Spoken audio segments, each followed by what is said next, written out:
Olá, fidelidade. Capítulo 3. O tratamento à distância e a cura da loucura. Como utilizar o seu poder de cura. Joseph Murphy. Porém, quando já estava perto da casa, o oficial mandou alguns amigos dizerem a Jesus: Senhor, não te incomodes, pois eu não sou digno de que entres em minha casa. Nem sequer me atrevi a ir pessoalmente ao teu encontro, mas dize uma palavra, e o meu servo será curado. Pois eu também estou sob a autoridade de oficiais superiores, e tenho soldados a minhas ordens. E eu digo a um, vai, e ele vai, e a outro, vem, e ele vem. E ao meu servo, faça isso, e ele o faz. Jesus, tendo ouvido isso, ficou admirado e, voltando-se para a multidão que o seguia, disse: Em verdade vos digo que nem mesmo em Israel encontrei tanta fé. Os mensageiros voltaram para a casa do oficial e encontraram o servo em perfeita saúde. Lucas 7, 6 a 10. Trechos relacionados. Mateus 8, 5 a 13. João 4, 46 a 53.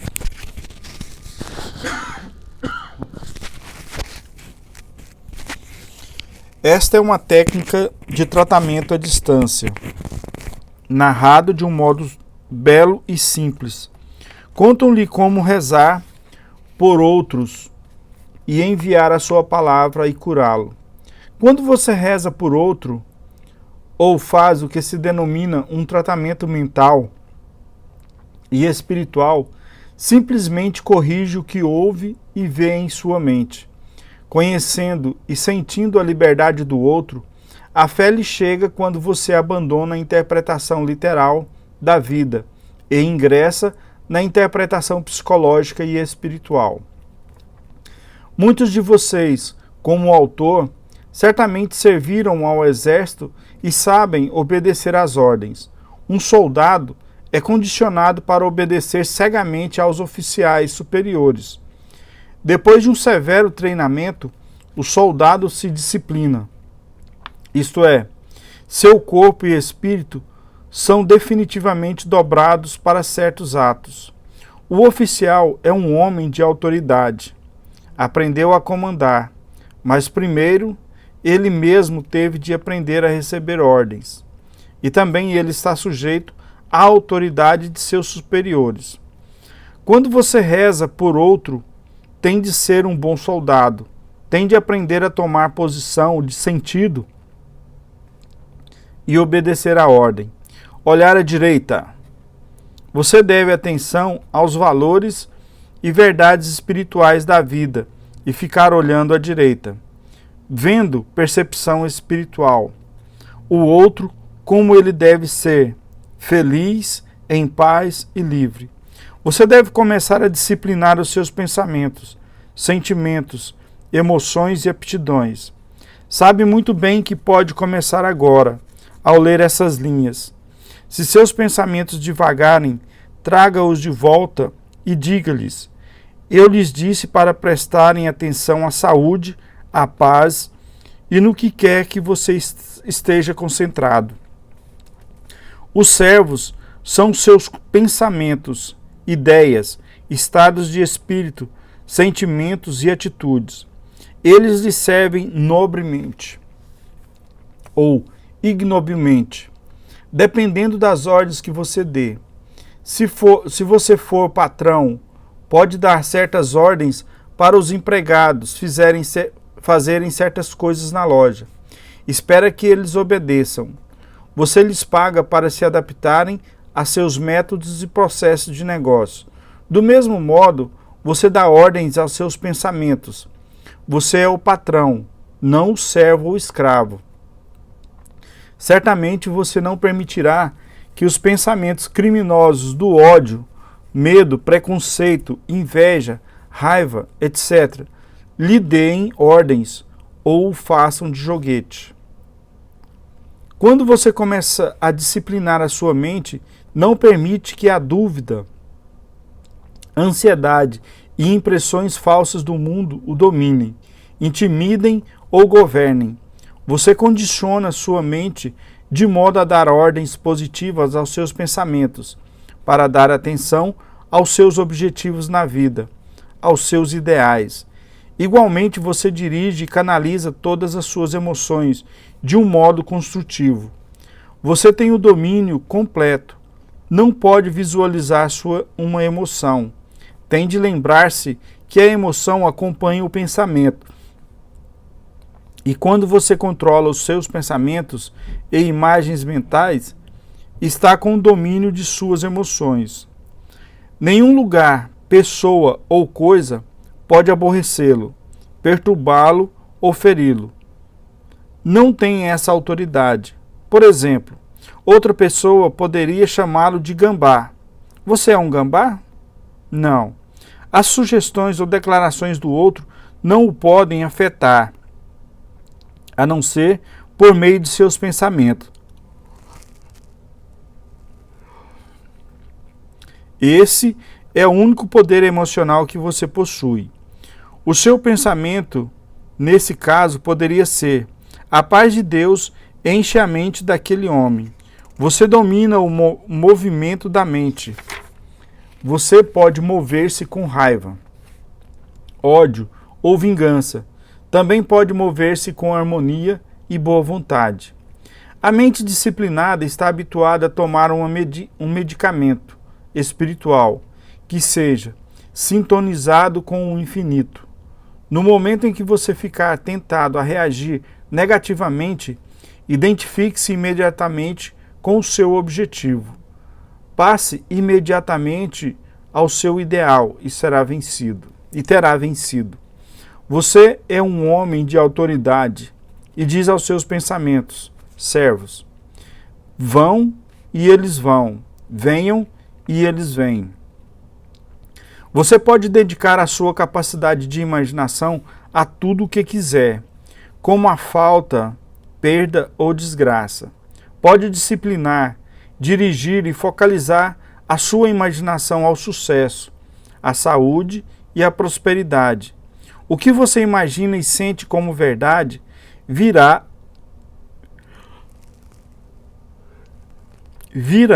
realidade. Deixe que sua imaginação se torne a oficina de Deus, que é o que ela deveria ser. Deixe-me citar o mau uso da imaginação. Uma mãe cujo filho está custando a chegar em casa começa a imaginar que ele sofreu um acidente. Em sua mente vívida e distorcida, ela tem imagens mentais dele num leito de hospital, ou em sua imaginação dramatiza um desastre. Ela pode enviar a sua palavra e curá-lo e a si também. Ela deve aprender a rezar cientificamente e a tornar-se um bom soldado que cumpre ordens. Você está sob as ordens sacras quando reza. Você entrega o ego e o orgulho intelectual aos seus pensamentos, pontos de vista e perspectiva, admitindo a sabedoria de Deus dentro de si.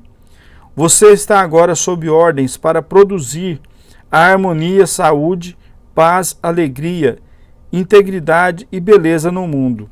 Você está aqui para deixar brilhar a sua luz. Você deve ter confiança e fé cega na onipotência, onisciência e amor ilimitado do infinito, que só procura exprimir-se. Identifique-se mentalmente e emocionalmente com Deus. Você sente e sabe que é um canal para a manifestação de todos os atributos, qualidades e potencial de Deus, e que Deus flui em você como harmonia, paz, saúde, alegria e abundância. Fazendo esse tipo de oração um hábito,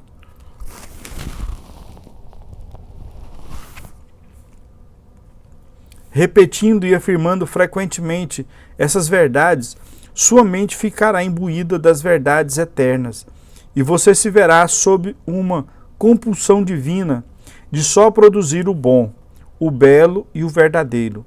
Você se colocou sob as ordens sacras ou ordens do unigênito, Deus.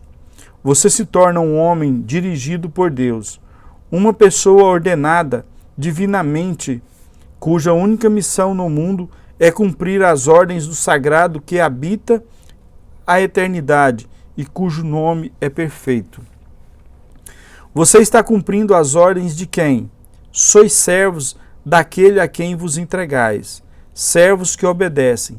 Seja qual for a ideia a que me entrego, esta me dominará, controlará e me levará a agir como frustração e expressão. No caso acima, de quem acham que era a ordem que a mulher estava cumprindo, quando teve tantos maus pressentimentos sobre o filho, bombardeando-o com uma barragem de pressentimentos sinistros que, se continuassem, teriam tido implicações catastróficas. Aquela mulher estava recebendo ordens dos pensamentos, de medo, preocupação, ansiedade. Em outras palavras, os saqueadores e intrusos em sua mente estavam abusando dela e fazendo dela uma pilha de nervos. Comece agora a estender sua mão, compreendendo que não há limites para suas possibilidades. Sinta e creia que Deus é o seu sócio comanditário, aconselhando, orientando e governando-o. Fazendo isso, sua vida será maravilhosa e satisfatória. Será mais útil e construtiva do que é agora. Comece a se conhecer. Experimente o espantoso poder da verdadeira oração, conforme explanada em cada capítulo deste livro. Entregando-se à sabedoria de Deus, você levará uma vida melhor do que jamais sonhou. Levante-se, pegue sua cama, sua nova atitude mental, e caminhe pela terra radiante, livre e feliz. Quando chegou à porta da cidade, eis que levava um defunto a sepultar, filho único de mãe viúva, e ia com ela muita gente da cidade. Ao vê-la, o Senhor, movido de compaixão para com ela, disse-lhe: não chore. E aproximando-se, tocou no caixão, e os que o levavam pararam. Então Jesus disse: jovem, eu te ordeno, levante-se. O morto sentou-se e começou a falar. Lucas 7, 12 a 15. Eis um drama psicológico maravilhoso. O morto é o desejo que você deixou de manifestar. Quando diz que é o que anseia por ser, está ressuscitando o morto dentro de você. Que aconteça conforme vocês acreditaram. Marcos 9, 29. Acreditar em alguma coisa é aceitá-la como verdade. Dizem-nos que o morto era filho de mãe viúva. Uma viúva é uma mulher cujo marido morreu. Não estamos casados. Quando não estamos casados, mental e emocionalmente com Deus e suas verdades, estamos realmente mortos para a paz, alegria, saúde, felicidade e inspiração. Uma viúva de verdade é aquela cujo marido é Deus, ou o bem, e que não é governada pelas sensações e as crenças mundanas. O filho, o desejo dessa mulher, não permanece morto porque ele se virá para o seu Senhor, que é o poder criador dentro dela. E tendo fechado a porta dos seus 5 sentidos, rejeita tudo o que os seus sentidos negam. Calada e com amor, ela requer e se sente ser o que deseja, sabendo em seu coração que o seu Senhor, o Espírito interior, honrará e revalidará suas pretensões. Ela vive, se move e tem o seu ser na atmosfera mental de aceitação completa, continuando a qualificar a sua consciência desse modo. Ela chega a uma convicção íntima. Desse modo, ressuscitando o morto dentro dela, seu estado de espírito íntimo, de triunfo, é o seu Senhor, ordenando o morto jovem, eu lhe ordeno, levante-se. Esta é a manifestação exterior de sua personificação subjetiva ou alegria da oração atendida.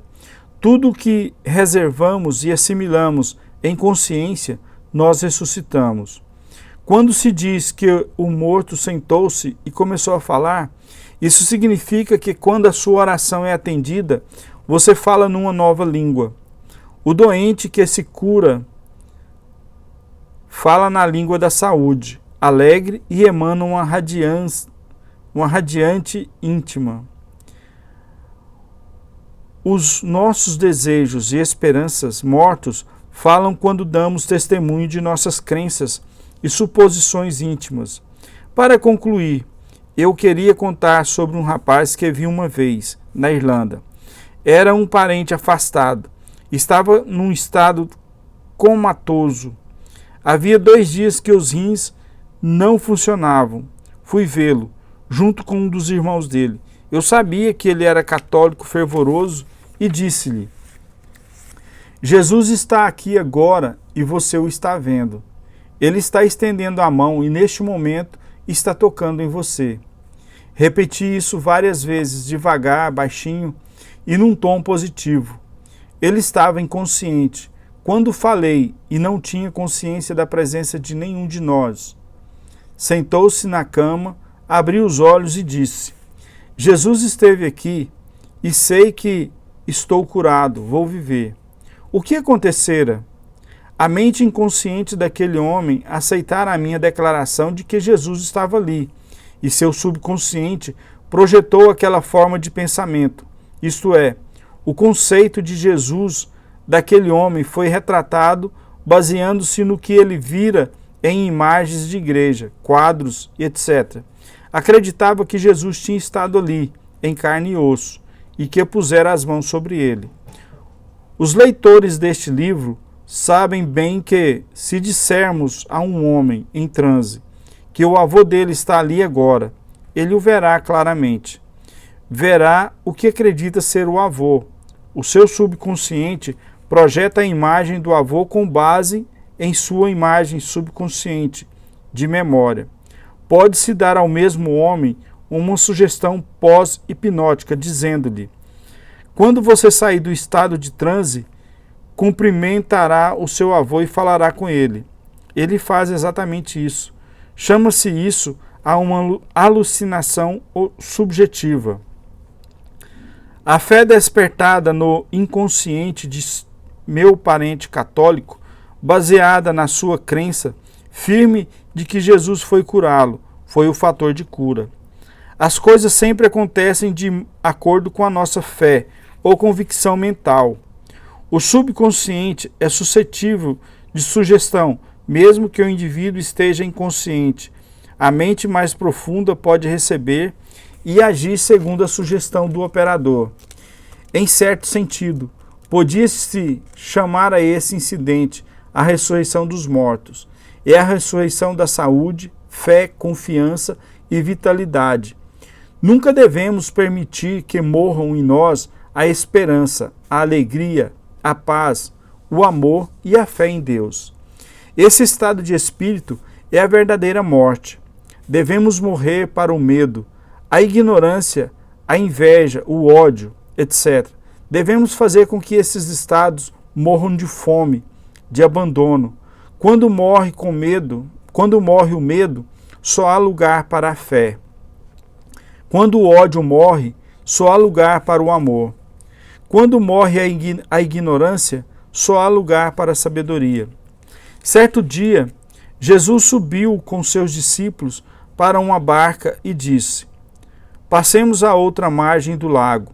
E eles partiram. Enquanto navegavam, Jesus adormeceu e um vento forte atingiu o lago. A barca se enchia de água e eles corriam perigo. Os discípulos se aproximaram e acordaram Jesus, dizendo: Mestre, mestre, estamos morrendo. Então Jesus se levantou e ameaçou o vento e o furor das águas, e estes pararam, e a calma voltou. Lucas 8, 22 a 24. Aqui nós aprendemos a controlar as nossas emoções e curar a alma em tumulto. Essa é uma história sobre todo o mundo, não apenas sobre homens numa barca, pois estamos viajando sempre para algum lugar, psicologicamente falando. Estamos enfrentando uma dificuldade, procuramos uma solução. Quando temos medo, temos de procurar a fé. A viagem é sempre primeiro na mente. O corpo segue aonde vai a mente. O corpo não pode fazer coisa alguma, nem ir a parte alguma, sem que a mente concorde e dirija. A consciência é o único poder e a única coisa que movimenta. A consciência do homem está num movimento perpétuo. A nossa mente está sempre ativa, mesmo quando dormimos. Os nossos discípulos são as nossas atitudes mentais, estados de espírito e aptidões, que nos acompanham aonde quer que vamos. Não devemos deixar que Jesus adormeça na barca. A fim de compreender a ciência da vida na Bíblia, temos de considerar Jesus, a barca, o vento, as ondas e os discípulos, como personificações das verdades, aptidões, estados de espírito, pensamentos da humanidade. O seu Jesus é a sua percepção do poder divino dentro de você, permitindo que você realize os seus objetivos. O seu conhecimento das leis da mente e o seu uso das leis mentais e espirituais são o seu salvador, ou solução em todos os momentos, em toda parte. Você não deve permitir que Jesus durma na barca, o que significa que você não deve seguir facilmente com os ventos, opiniões do homem e as ondas, medos, dúvidas, inveja, ódio, etc., da mente agitada. O lago é a sua mente. Quando a sua mente está em paz, a sabedoria de Deus e as ideias de Deus sobem à tona de sua mente. O espírito que fica com Deus sente o rio da paz de Deus inundando-o, e ele é cheio de calma, equilíbrio e serenidade. A tempestade de vento representa o medo, terror e angústia que às vezes se apoderam do homem, levando-o a vacilar, hesitar e tremer de ansiedade. Ele se vê atraído em dois sentidos. Seu medo o prende e impede que ele avance. O que você faz quando o medo e as restrições se apoderam de sua mente? Compreenda que quando você estiver olhando para o seu desejo, você verá o seu Salvador ou a solução. Sua mente, seu Salvador, está sempre batendo à porta de sua mente. Talvez você esteja trabalhando para o governo e diga: ora, não posso ganhar mais e já cheguei ao máximo. Você então vê as águas da confusão e da dúvida se avolumando em sua mente. Não se submeja nessas emoções aquosas e negativas. Desperte o seu Salvador. Desperte a dádiva de Deus dentro de você. Faça-o assim. Entenda antes de tudo que a vontade, o desejo, o ideal, o plano ou o propósito que você quer realizar é positivamente uma realidade da mente, embora invisível. Depois compreenda que, unindo-se ao seu desejo mentalmente, você poderá definitiva e positivamente mover-se sobre as águas turbulentas, ruidosas e espumantes do medo e da hesitação.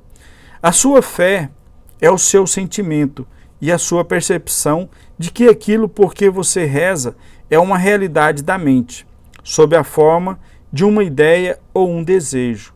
Na medida em que você pensou nisso, é real. Confie na imagem mental. Ela é real. Contemplando a sua realidade, você caminha sobre as águas e acalma as ondas do medo.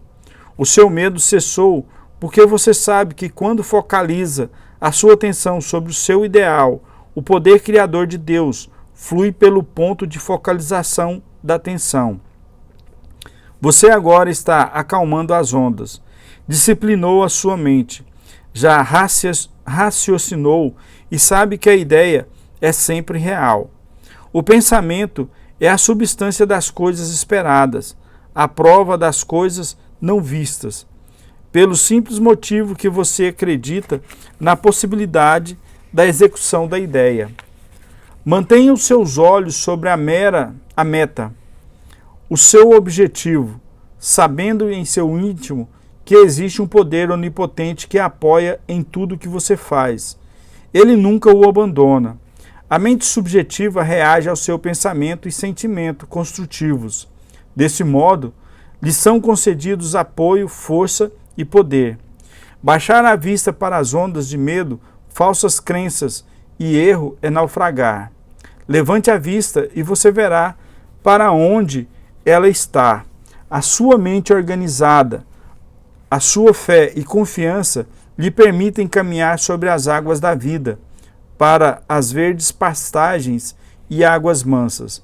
Você pode comandar os ventos e as ondas, e eles obedecerão. Ao descer à terra, um homem da cidade foi ao encontro de Jesus. Ele era possuído por demônios. Há muito tempo não se vestia nem morava em casa, mas nos túmulos. Este, logo que viu Jesus, prostrou-se diante dele e, gritando, disse: Que tenho eu contigo, Jesus, Filho do Deus Altíssimo? Suplico-te que não me atormentes. O homem falou assim porque ordenara que o espírito mal saísse dele. De fato, muitas vezes o espírito tinha tomado a posse dele, e embora preso em algemas e grilhões, o homem tudo quebrava e era impelido pelo demônio para os desertos. Então Jesus lhe perguntou: Qual é o seu nome? E ele respondeu: Meu nome é Legião, porque muitos demônios tinham entrado nele.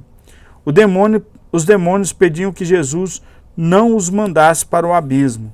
Ora, andava pastando no monte ali perto uma grande vara de porcos, e os demônios pediram a Jesus que lhes permitisse entrar nos porcos. Jesus deixou.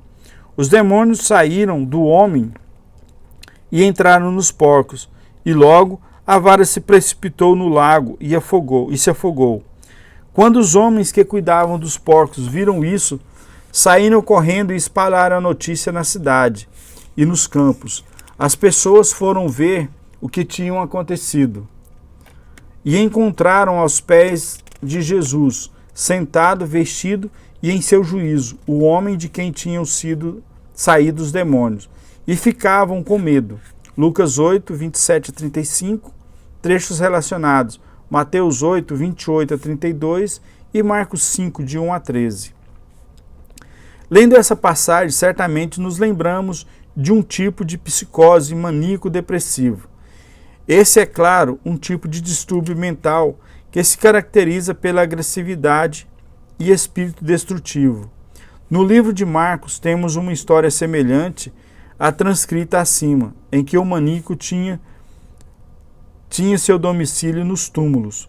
As pedras tumulares são um registro dos mortos, o que significa que o homem vive no passado morto, acalentando alguma antiga queixa ou rancor, até que aquilo se torna uma obsessão em sua mente. O louco é um homem que permitiu que os bandidos do remorso, do ódio, vingança e autocomiseração se apoderassem de sua capacidade de raciocínio e de descortino. Nunca devemos renunciar e permitir que as emoções destruidoras e negativas se apoderem de nós. A emoção acompanha o pensamento e, redirigindo a nossa vida mental, controlamos a nossa vida emocional. O homem não pode visualizar uma emoção.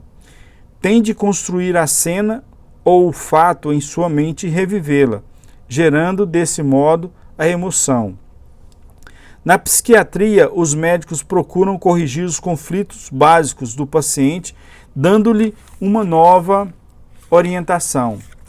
Jesus, dirigindo-se ao louco, pergunta: Qual é o seu nome? E ele respondeu: Meu nome é Legião, porque nele tinham entrado muitos demônios.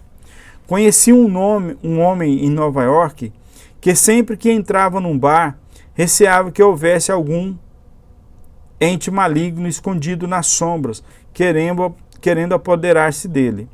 Não sei de onde tirou tal superstição. Essa crença governou sua mente e provocou muitos problemas. Sua mente subjetiva, sendo dominada por aquela sugestão poderosa, mas falsa, seguiu o controle das faculdades de raciocínio, e a razão o abandonou. Ele teve de experimentar os efeitos dessa crença falsa, subjetiva, que se tornou dominadora. Começou a ouvir o que supunha serem vozes de espírito, sem saber que estava falando consigo mesmo. Pensava estar conversando com seres sobrenaturais. Ele começou a perceber que sua mente subconsciente estava apenas agindo em obediência às sugestões falsas do medo e da crença nos espíritos com que ele convivera tanto tempo. O subconsciente pode assumir uma dúzia de personagens diversos, cujo nome coletivo é legião. Aquele homem procurou um clérigo que utilizou o ritual da igreja para expulsar os torturadores. O processo do exorcista foi, como o leitor logo concluirá, uma série de exortações ou intimidações em nome de Jesus Cristo. O ritual, a cerimônia e as orações do exorcista inspiraram grande confiança e fé na mente subconsciente do homem. Ele mostrou-se muito receptivo ao poder da igreja e o padre expulsou os seus chamados demônios. O exorcista também tinha confiança naquilo que estava fazendo. Isso, aliado à fé do dito possesso, resultou numa cura maravilhosa. O inestimável ingrediente em todo o processo foi apenas a fé, que provocou uma modificação básica na atitude mental do paciente, que gerou uma cura. Foi, claro, uma fé cega, que certamente é melhor do que fé nenhuma. Os ossos dos santos, certas águas, os encantamentos de um feiticeiro podem afetar a mente profunda e provocar uma transformação psicológica, produtora de fé e receptividade. A cura divina ou espiritual refere-se ao funcionamento harmonioso de nossas mentes conscientes e subconscientes. A nossa mente contém dentro de suas zonas consciente e subconsciente todos os desejos característicos, tendências e impulsos com que nascemos. Por meio dos processos de pensamento, educação e experiência, adquirimos muitas atitudes e hábitos de vários tipos. O homem é uma criatura de hábitos. Quando começamos a pensar de maneira inteligente, propositadamente rejeitamos todos os pensamentos e opiniões negativos. Quando deixamos de realizar um desejo ou ideal, ficamos cheios de medo e frustração. E isso leva a impressões inconscientes. Esses impulsos e tendências reprimidas procuram expressão e uma saída. Essas emoções destrutivas se manifestam como conflitos interiores. Se esses não forem resolvidos, há a desorganização da inteligência e o resultado é uma mente completamente desordenada. O ser subjetivo em nós está sempre procurando restabelecer o equilíbrio. Quando os nossos medos, tensões e conflitos se tornam insuportáveis, a natureza ou o ser divino em nós nos faz perder toda a consciência do problema. Chama-se a isso de loucura. A mente está, então, desviada e separada da tensão e do esforço que provocaram o problema. O desequilíbrio se dá quando deixamos de escolher entre o bem e o mal. Não devemos procurar resolver os nossos problemas sem o auxílio da sabedoria divina e do poder divino. O distúrbio mental é apenas a expressão de impulsos e conflitos profundos e reprimidos, grandes demais para se suportar. Um complexo é um grupo de ideias muito carregadas de emoção, que procuram uma expressão. Se um homem estiver cheio de ódio e preconceitos, estará vivendo nos túmulos. Quando isso é exposto e examinado à luz da razão, dissipa-se. Na linguagem bíblica, você é Jesus expulsando os demônios do ódio, preconceito e inveja. Esses complexos prejudiciais estão sempre ocultos no túmulo mente subconsciente. Quando os homens se recusam a reconhecer e examinar os seus preconceitos, rancores e queixas à luz da razão, essas ideias são empurradas para baixo do nível consciente da personalidade e ficam presas pelas cadeias do medo, da ignorância e de várias obsessões mentais. Quando alimentamos rancores, preconceitos, sentimentos de vingança e remorso, eles afundam na zona inconsciente da mente como um fogo abafado, pronto a explodir mais cedo ou mais tarde. Se reconhecermos essas chamas abafadas e lidarmos com elas de um modo inteligente, poderemos ser livres e levar uma vida normal. O nosso lado emocional da vida é a força propulsora. Seria uma boa coisa se todos nós olhássemos bem para nós mesmos, para ver se não apresentamos também as características que criticamos tão duramente nos outros. Quando a Bíblia diz que o louco sentou-se aos pés do Mestre, mostra a nossa compreensão das leis da mente e seu funcionamento. Quando lhe pedem para rezar por um louco no hospício, você não pode conseguir a cooperação dele. Ele deixou de raciocinar e discernir. Na verdade, ele é governado pelos fantasmas do subconsciente que passeiam pelas galerias sombrias de sua mente. Quando se reza por uma pessoa assim, temos de fazer todo o trabalho. Temos de convencer-nos da liberdade, paz, harmonia e compreensão dele. Você poderia rezar 2 ou 3 vezes por dia assim. Eu agora resolvo por João Souza, que a inteligência, sabedoria e paz de Deus se manifestem nele, e ele fique livre, radiante e feliz. Ele está agora vestido com a mente sã. A mente de Deus é a única mente real e eterna. Esta é a mente dele, e está calmo, sereno e descontraído à vontade. Está cheio de Deus. Está cheio de fé em Deus, na vida e em todas as coisas boas. Declaro isso, eu o sinto, e agora o vejo inteiro e perfeito. Obrigado, Pai. Repetindo essas verdades para si, compreendendo que só existe uma mente, você aos poucos, por meio de imagens frequentes em sua mente, alcançará uma convicção dominante. O homem por quem você reza nesse momento será curado. Num caso como o citado acima, toda cura terá de ser feita na mente do clínico espiritual. Este não deverá, em momento algum, dar poder a sintomas ou ao prognóstico do caso. Deve confiar exclusivamente no princípio de funcionamento da vida, que externamente reage à sua fé e confiança nele. Quando você reza por outro, deixa o reino do tempo e espaço, das aparências e das circunstâncias, o veredicto do mundo, e julga criteriosamente. Isso significa que você chega à conclusão de que o homem interior, a presença divina espiritual, não pode estar doente, confuso, louco, nada. Jamais poderia acontecer com a sabedoria, a paz, a harmonia, a inteligência ou o amor divino.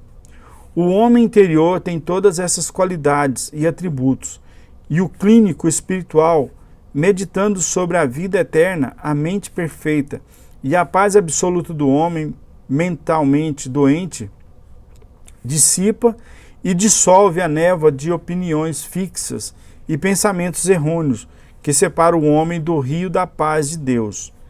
Perceba agora o poder onipotente que é invisível e intangível. Não lute em seu trabalho de orações. Então você verá que a camada externa da pintura cairá e a obra-prima será revelada em toda a sua glória primitiva. Diz a Bíblia que os demônios saíram do homem e entraram nos porcos, e logo a vara se precipitou no lago e afogou-se. Os porcos foram escolhidos como símbolo porque os porcos se decapitam ao nadar. Igualmente, quando começamos a nadar psicologicamente nas águas da vida, Os vossos pensamentos negativos e vossas confusões, demônios, morrem por falta de crença. O passado morre para você quando não pensa mais nele. Se você sente que não pode realizar alguma coisa, ou não se pode curar, estará olhando para o passado. Estará vivendo entre os túmulos. Não dê ouvidos a essas mensagens do passado. O ideal ou desejo que lhe acena, que lhe diz, levante, caminhe, realize, é o Salvador seguindo pelos corredores de sua mente. Aceite esse ideal como verdadeiro, agora, e caminhe como se o possuísse. Você está agora vestindo em sua mente sã e uma onda de paz o envolve, porque compreende que o que procura já existe. É por isso que a Bíblia diz, João 4,35, ergam os olhos e olhem os campos, já estão dourados para a colheita. Nesse momento, chegou um homem chamado Jairo, chefe da sinagoga local. Caiu aos pés de Jesus, implorando-lhe que fosse à sua casa, porque tinha uma filha única, de 12 anos, que estava morrendo. Enquanto Jesus caminhava, era apertado pelo povo. E uma mulher que padecia de hemorragia há 12 anos, sem que a ninguém curasse, aproximou-se por trás e tocou na barra da roupa de Jesus. Imediatamente a hemorragia parou. E Jesus perguntou, quem me tocou? Todos negaram. E Pedro disse, mestre, as multidões o apertam e o oprimem. E Jesus insistia, alguém me tocou, pois senti que uma força saiu de mim. E a mulher, vendo-se descoberta, foi, tremendo, e prostrou-se aos pés de Jesus, declarando para todos porque o tinha tocado. E como foram logo curados, ele disse, filha, a tua fé te salvou, vai em paz. Jesus ainda não acabara de falar quando veio um mensageiro dizer ao chefe da sinagoga, tua filha morreu, não incomodes o mestre. Jesus ouviu a notícia e disse ao pai da menina, não tema, apenas tenha fé e ela será salva. Quando chegou à casa, Jesus não deixou ninguém entrar com ele, a não ser Pedro, Tiago, João e o pai e a mãe da menina. Entretanto, todos choravam e lamentavam. Jesus então disse, não chorem, a menina não está morta, está apenas dormindo. E zombavam dele, pois sabiam que estava morta. Então Jesus tomou a menina pela mão e chamou, dizendo, menina, levanta-te. E a menina voltou a respirar e levantou-se imediatamente. Jesus mandou que lhe dessem de comer. Lucas 8, 41, 55, trechos relacionados. Mateus 9, 18 a 25 e Marcos 5, 25 a 43. Todos esses casos são psicológicos e assim devem ser interpretados. Você é Jairo, que significa o pensamento dominante na mente.